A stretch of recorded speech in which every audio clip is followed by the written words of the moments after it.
The greatest ideal of the Western world is love.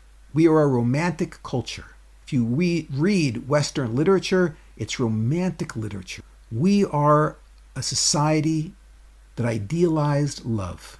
And that's the word that we use. We use the word love. If you want to know what that word means, you don't need to look in a dictionary. Just look at how people use the word. We say, I love baseball. I love hot dogs. I love my wife. Did I misuse the word in any of those three instances? All three of those were proper uses of the word love. And they all mean the same thing. When I say I love hot dogs, it means hot dogs bring me pleasure.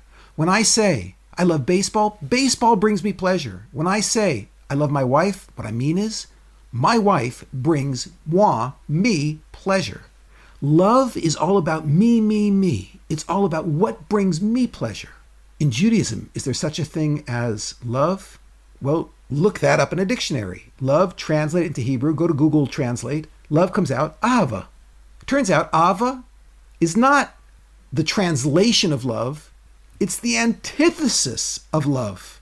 Ahava is from the three-letter root, aleph, hey, bet, which is really a two-letter root, hav, which means give, preceded by the aleph, which means I will, first person future.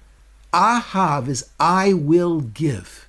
Ava is the state of I will giveness. It's a state I go into where all I want to do is take what I have and give it to you. I want to sacrifice for your sake to make you happy. If you pull a guy off the street and you say, in Hebrew you say, Ata ohev ota? Do you love her? So he can't just ask, does she bring me pleasure? Because that's not the question you're asking him. You're asking him, do you want to let go of what you've got? Do you want to let go of what brings you pleasure to bring her pleasure? He has to ask, what would I be willing to let go of for her sake? If I want tacos and she wants pizza, would I pass on the tacos to give her the pizza? That's called ahav. That's called love. Love is not about me, me, me. It's all about her, her, her. It's about the opposite, the other. So the Western ideal is love, me, me, me. The Jewish ideal is about the other, letting go of what I want for the other's sake. That's a sign of ahava. And of course, both of these cultures, the West and Judaism, have institutions which are built on these concepts. The Western world has an institution built on love called marriage. If you look in the Oxford English Dictionary, one of the definitions there is marriage is a merger of two or more corporate entities. And that's not a mistranslation of the word marriage.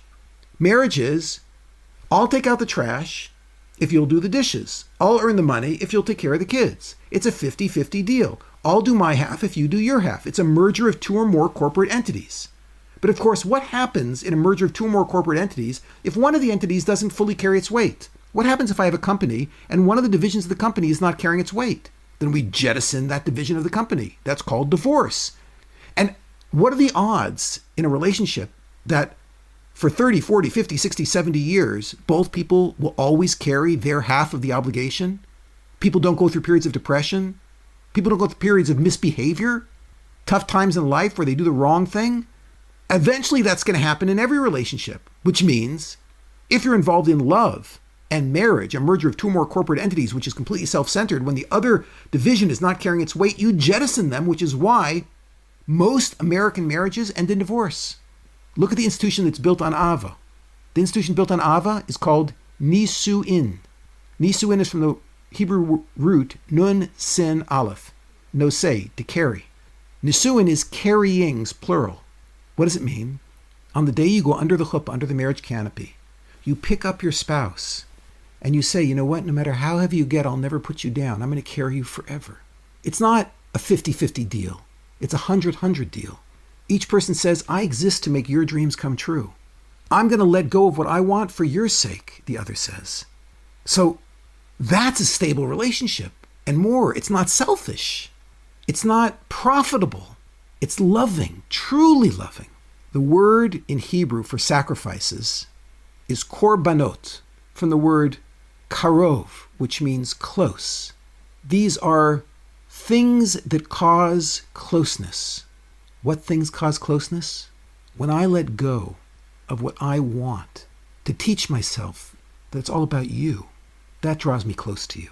It helps me break down this room full of mirrors that I live in all the time, looking only at myself as the center of the universe. And then I can actually connect with you. So it turns out, korbanos, letting go of what you want, something really expensive, something really precious, that's what brings you into the world of real connection, which is why sacrifices are called korbanos. So it's not idolatry. It's the exact opposite of idolatry. Idolatry is all about me getting what I want. If I want this, I'll worship that God. If I want that, I'll worship that other God over there. And if I need that third thing, I'll worship that God because he's in charge of the third thing. Idolatry is all about extracting from the universe whatever you want. It's a spiritual vending machine. And what's Judaism? Judaism is all about love. Ve'ahavta l'reacha kamocha. Love your neighbors yourself. Ve'ahavta Hashem Elokecha. Love Hashem. Ava. Let go of what you want for the sake of the other. You'll fall into a relationship. I hope you enjoyed this. You can access many more hours of free, eye-opening content from Rabbi Kelemen at LawrenceKelemen.com.